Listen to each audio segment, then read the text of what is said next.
Does anyone know what it's doing now? Yeah, a little bit. Because I'm loud, I can yell. Yeah. Sometimes I wonder how we manage to fit people in these kind of meetings with all the elephants in the room. And I think that these are hard discussions to have, because to have them honestly, we have to say things that are going to make us all very uncomfortable. Some more than others. Depends on kind of how you've been living your life. One little note, I think one thing I do want to put out there is I really appreciate you guys for doing this. As it is kind of, it seems like your first run, well, first off, my name is Shamako. I'm part of an organization called Hit Off Congress. It's a national nonprofit. So I come, I guess, more with a national perspective than a local. I've only been here for, I guess, off and on for about a year and a half, a few months.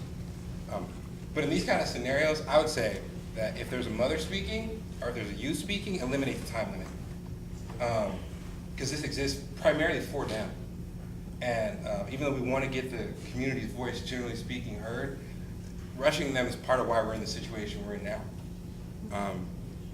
We need to listen to whatever it is. I mean, I would want to hear 20 minutes what they have to say over anything anyone ever says, unless they're there. Anyway, so just throwing it out there. Also to the young man who came up earlier, I don't know, I think he might have had to leave, but I wanted to thank him for coming, because he thanked everybody, and he was like the only young person that actually feels comfortable enough coming up, which is, I think, a point is, I mean, if there are young people here and they're not coming up, it may be because they're not comfortable coming up. So for any of you, if you guys are still here, please don't be like nervous or feel weird in this situation. I know it's a bunch of grown-ups and we're all looking at you funny. But on the real, you probably know more about this than we ever could. So please, by all means. I'm in a lot right now, I don't really know why. I think that my experience with this kind of a scenario around the country has taught me a couple of things. The first is that the institutions, the individuals, the organizations that we need to support 9 times out of 10 are coming from the bottom up and not the top down. Most of the time, city institutions, state institutions are inaccurate in the groups that they select to support for no reason other than they have not developed the mechanisms to determine what is successful and what is not.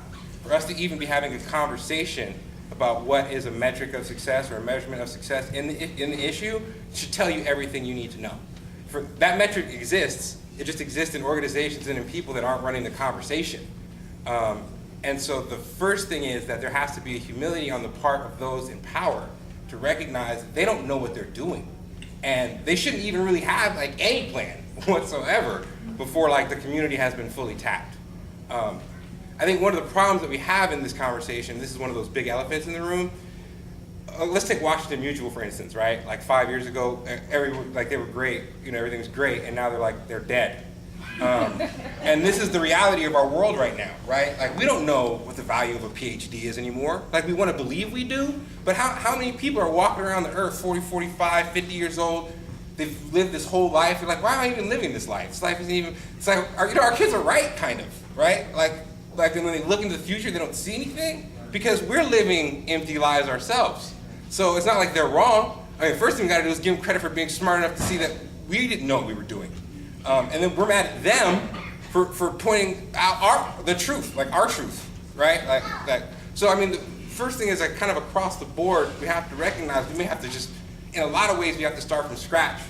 And so when we're looking for the immediate solutions, one immediate solution is something like, we have to ensure our institutions are empowering the community in the most practical and basic levels. And as a community, we have to ensure that we are inserting our presence in every single conversation. The practical problem is it's just not that simple.